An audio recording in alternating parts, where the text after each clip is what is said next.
नमस्कार. Creative education 91 चॅनलवर तुमचं सगळ्यांचं स्वागत आहे.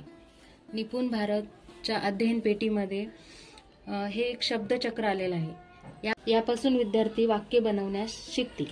यामध्ये 3 वर्तुळ दिलेले आहेत. सर्वात आतमध्ये जे वर्तुळ आहे त्यामध्ये नाम किंवा सर्वनाम दिलेले आहेत, म्हणजेच ते कर्त्याचं काम करतात. आणि जो मधला वर्तुळ दिलेला आहे त्यामध्ये कर्म दिलेले आहेत.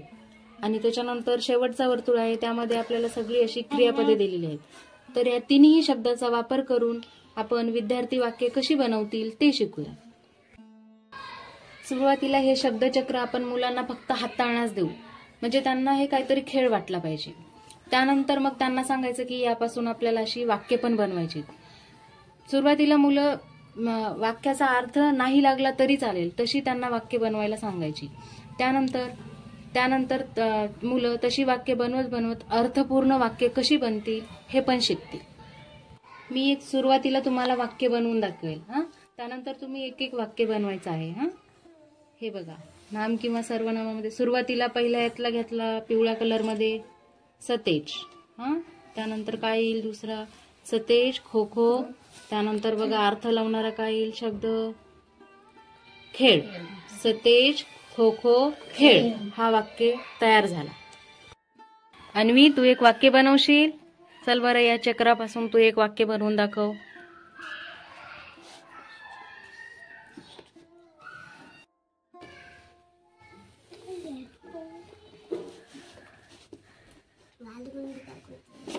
तनया भाकरी खा. ठीक आहे, तू पण बनव बाळा.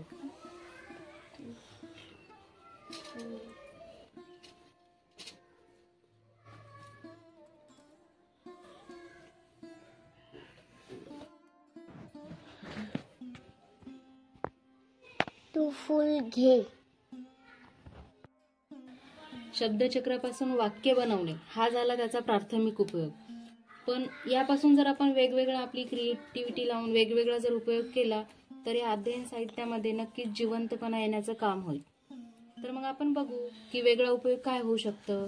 जसं की मुलांना सांगणे की सारख्या अक्षरापासून तिन्ही अक्षरे सारखेच आले पाहिजेत, तसा कोणता शब्द तयार होतो काय होईल. तर मी एक शब्द तुम्हाला बनवून दाखवेल.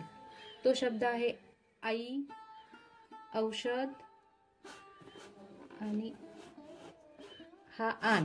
आई, औषध, आण. तिन्ही मध्ये अ अ अ हा आलेला आहे, हे अक्षर आलेलं आहे. तर यापासून मुलं पण शब्द बनवतील का? चला तर मग आपण पाहूयात. स्मित, तू बनव बाळा. वेगळा कोणता असा शब्द बनतो का?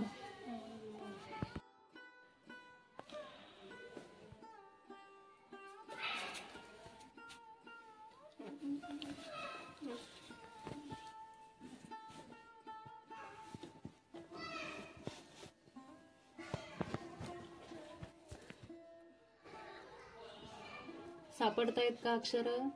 हो. सेम अक्षर पण बनला पण? हो. कोणता? बाबा बटाटा बघ. Very good. बाबा बटाटा बघ.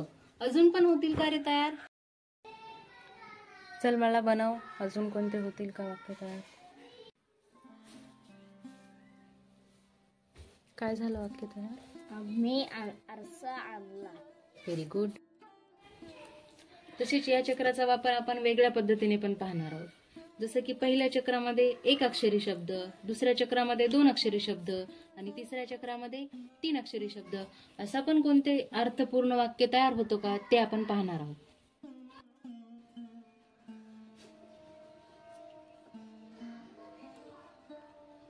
तो चित्र काढतो हे पण वाक्य अर्थपूर्ण तयार झालेलं आहे. पहिल्या रिंगामध्ये 1 अक्षरी शब्द, दुसऱ्या रिंगामध्ये 2 अक्षरी शब्द, तिसऱ्या रिंगामध्ये 3 अक्षरी शब्द. खो खो खेळते. ती खो खो खेळते. मस्त. म्हणजे ती हा 1 अक्षरी शब्द, खो खो हा 2 अक्षरी शब्द आणि खेळते हा 3 अक्षरी शब्द. मस्त. अध्ययन साहित्य जर वेगवेगळ्या पद्धतीने अशा पद्धतीने वापरले ना तर त्यामुळे मुलांच्या नवनिर्माण क्षमतेला, त्यांच्या क्रिएटिव्हिटीला एक चालना मिळते आणि ते अध्ययनास खूपच पूरक ठरते.